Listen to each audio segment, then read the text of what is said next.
Today, we're going to learn how to treat insect stings or plant stings. So say you have been stung by a wasp or a bee. Now, first of all, what you should not be doing is squeezing the wound. If you squeeze the wound, it may release more venom into your bloodstream, which may be fatal for yourself.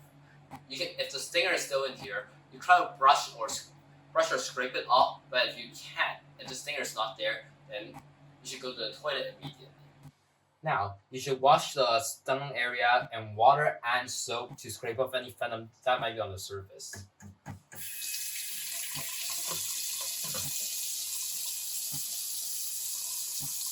Make sure you do it vigorously so that it actually comes off, but not enough so that it will cause too much pain for yourself.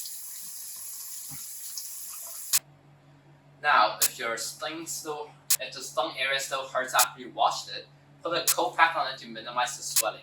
This is a bit big, so you should opt for something smaller, like this big will be enough.